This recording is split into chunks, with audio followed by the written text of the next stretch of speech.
Жумаке, сизге суроо. Сиз да чет жакта диний билим алып келдиңиз. Диний маданият боюнча сурагым келет. Ал элдердеги диний маданияттын калыптануусу эмнеден башталды?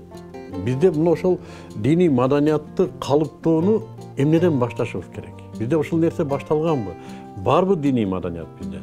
Же бул багытта да иштер али баштала элекпи? Бул коомдук ишпи, мамлекеттик ишпи? Бул кимдин иши? Маданият дегенде биздеги маданиятка болгон биздин жарандардын көз карашы же мамилеси балким чет өлкөдөгү жарандардын мамилесинен башкача болушу мүмкүн. Ошол эле биз окуп келген жерлерде, мисалы Египетте окудук, же болбосо Европа өлкөлөрүндөгү элдин маданиятка болгон мамилеси такыр башка. Мисалы бизде маданият деген эмне? Мисалы бизде маданият министрлиги бар. Ал маданият министрлигине караштуу бир топ дагы баягы бөлүмдөр, мекемелер бар. Андан кийин театр, драма театр башка болуп бөлүнүп кетет мисалы.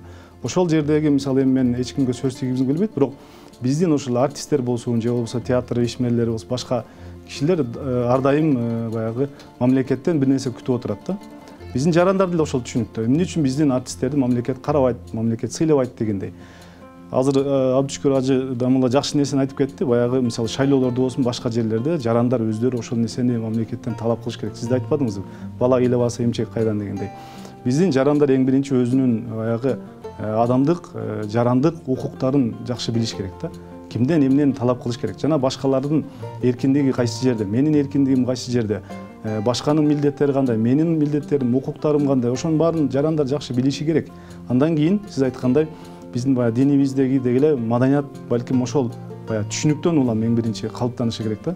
Мисалы араб өлкөлөрүндө болсун же Египетте болсун, аларда эми баягы дин маданияты мурдатан отурукташып калгандыгы үчүн баягы тарыхтен 1200-1300 жылдардан бери аларда ошол эме менен өзгөрбөстөн келатат. Канчалык башка өлкөлөрдүн ар түрдүү оккупациялары же болбосо баягы колониялаштырган өлкөлөр келсе дагы аларда бирок өздөрүнүн баягы диний маданияты бекем отурган, өзөктүк диний маданияты отуруп бекем болгондугу үчүн булар көп башка жакка баягы ооп кеткен эмес.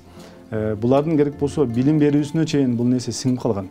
Билим берүүсүнө чейин баягы үй бүлөсүндөгү таалим тарбия жана башка дегендей. Ошондуктан бул жерде бир сөз менен айтып коюу аябай кыйын, бирок көптөгөн факторлор бар. Мисалы адамдык фактор бар, ал маданияттын сиңишине сырткы жана ички факторлор бар, тарбиясындагы үй бүлөнүн сырттагы чөйрө, мисалы биздин балдарыбыз чыкканда кимдер менен мамилелешип атат, кимдер менен ойноп атат. Бүгүнкү күндө баягы технология деген нерсе пайда болду. Мисалы биз бир эле заматта башка, мисалы Американын же Европа же Африканын маданиятынан бир мындай чыкканда таасирленип, алардан же пайдаланып же зыян көрүп калышыбыз мүмкүн дегенде. Бирок бүгүн Жумаке, мен маалыматта мен өзүм билгеним, бүгүн мынагу глобалдаштыруу маданиятынан бир да өлкө качып кутулган жок. Ошол эле дин башаты болгон араб өлкөлөрү деле бул бир кесепет катары карап атат да.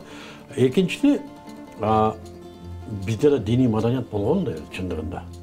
Мен кээде биздин тарыхты карап отуруп, биздин диний саясат, биздин диний маданиятыбыз кээ бир араб өлкөлөрүндөгү чөлкөмдөргө караганда алда канча маданияттуу болгон экендигин байкайм. Мен ошону Манас эпосу не деген керемет маданият. Мисалы кыргыздын тарыхына бир көз чаптыра турган болсок, кыргыз эли кандай болгон? Көчмөн эл болгон.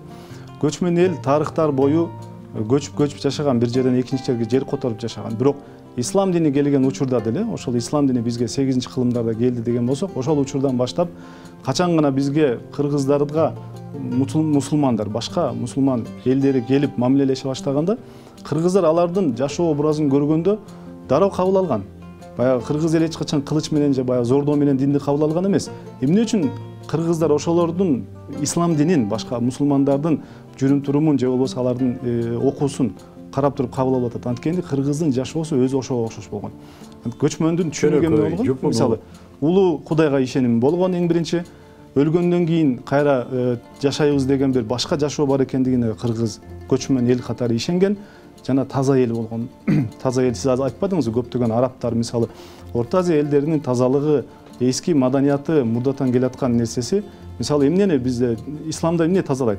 Бизде исламда суу, топурак, андан кийин от тазалайт.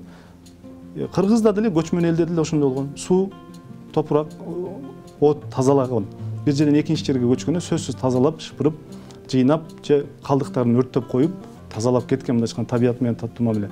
Демек ошол Кудайга ишенүү, өлгөндөн кийин кайра жашоо бар экендигине ишенүү жана тазалык деген нерсе биздин ата бабаларыбыздын маданиятында болгондугу үчүн ислам дини келгенде биздикилер окшош болуп атат. Дароо кабыл алып атат. Эч кандай экиленген жок ал жерде. Ошондуктан биз тарыхты карай турган болсок, биздин элибиз мындай баягы эме менен эле жөнөкөй эле бир табигый жол менен эле ислам динин кабыл алып кете берген. Ошол маданият бизде ата бабаларыбызда сиз айткан диний маданият бар.